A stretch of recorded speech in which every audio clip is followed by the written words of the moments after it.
Ahoy there, YouTube! We're back again for more of our Origins Bonanza Explosion Blood coverage here live at Origins 2019. Thanks in part to all of the people who put together the Origins show. I'm here with my good friend Adam. Hiya. Super tired, but we're going to be talking about the brand spanking upcoming two-player deck building game from Colossal Games, Terrors of London. This is for ages 13 plus.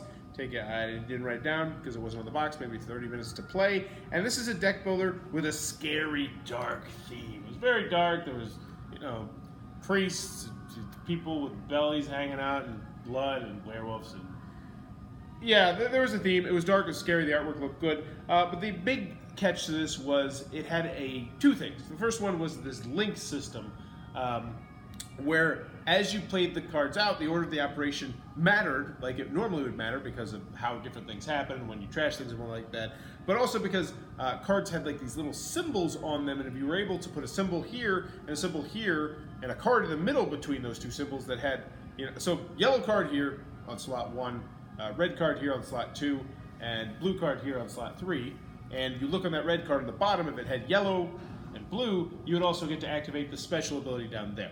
So it kind of tried to puzzle those cards into place so you could gain extra special abilities. Because you created a horde of monsters. And the reason why they wanted to do that was so that way it's not like your typical deck builder where it's like you're going to completely focus on one color or maybe one color with some minimal. It wanted to encourage you buying different factions as opposed to going that normal route.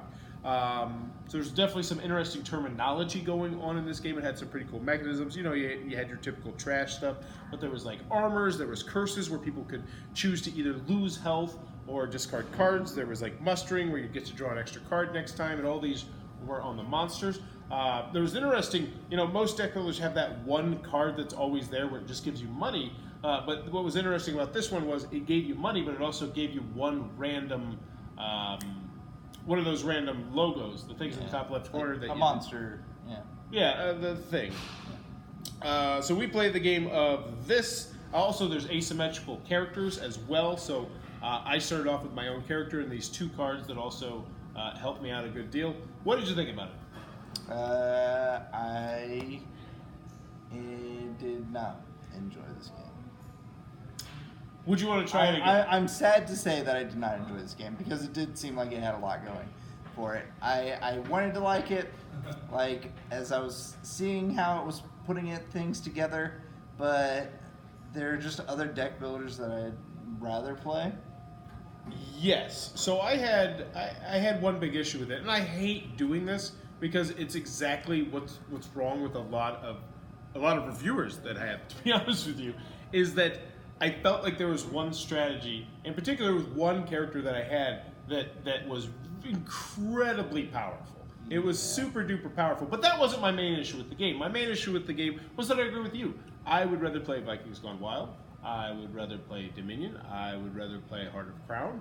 I would rather play, Arctic Scavengers. I would rather play a whole plethora of other deck building games. I didn't feel like this one did anything like super cool to set itself apart. Like, yeah, the chain system was kind of cool, and I was like, yeah, this could be neat if it worked, but it just didn't work for me personally. I was just like, I don't see why I'd really focus that much attention on chaining this, whereas this card right here I know is going to help me consistently, and not just when I happen to draw the right cards at the right time.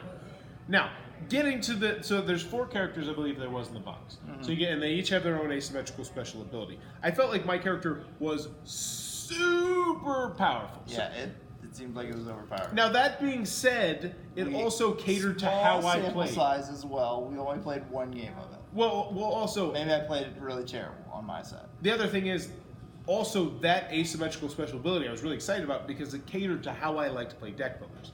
I like to trash, and yeah, maybe I'll be a little bit broke towards the end of the beginning of the game, but just by trashing is like get rid of everything I could. So my character was all about trashing. I could trash once per turn from a card from my hand, so I didn't get to play it, which was a little bit of a bummer.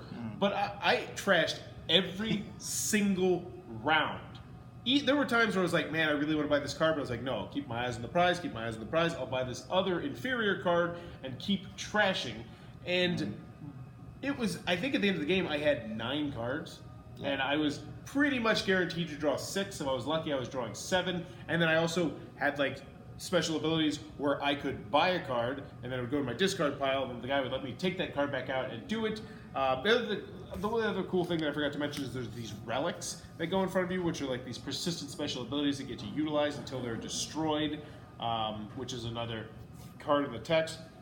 But, and I just, at least in your scenario, I didn't see how you were going to beat me. And you actually started off hot. Like, the guy that was teaching was like, whoa. Like, wow, I never saw anybody do that like, before. the 6 cost cards are like these really great cards, and you just happened to get the super lucky card draw, and you picked up one of these 6. So you had like a beastly card right from the jump. 13 damage to you straight away. And you had that card. Yeah. And I still just absolutely demolished your face. But it's like, it would only be useful if it came up in that combination. Yeah. And like the other ones, it would be like, oh, you know, like with that, I'm doing 6 damage. But with everything else, I'm doing like 2, 3 damage. But I don't want to harp too much on the balance, because like I said, that is all something that's one play. So I don't want you to take that to the bank at all. It's just from our impression. But still, it didn't do enough to wow me. And I looked through a bunch of the cards, and I looked through them, and I was like, nothing in there really was like, wow, this is going to be crazy if this were to happen or that were to happen. And in the end, it just seemed like a deck builder that was not something that I would particularly want to revisit. I mean, I'd like to revisit to see what else it has. And I think maybe when it comes out with the expansion, it allows you to play 4 players. That could give it some legs. But even then, I still think I'd rather just play Star Realms. Yeah. But there you go. That's Terrors of London from Colossal Games. One that was definitely a little bit of a dud for both of us. If it looks like it might be your cup of tea, though, be sure to check that one out. If you're enjoying what we're doing, click on that little subscribe button down below. If you want to support the channel, click on the little Amazon Associates link down below. And in the comments below, let me know what is your favorite deck builder of all time. Deck builder of all time. I mean, I guess I gotta go with Dominion. That's one I've played more than anything, so. Yeah, it's kind of hard to not go with that just because of how much damn cards there are. Yeah. But I think I'm going to go with Vikings Gone Wild, maybe. I still like that one a heck of an awful lot. But there's a whole bunch of I like. It's one of my favorite genres. Yeah. But let me know in the comments below what's your favorite. And as always, thanks for your time, YouTube.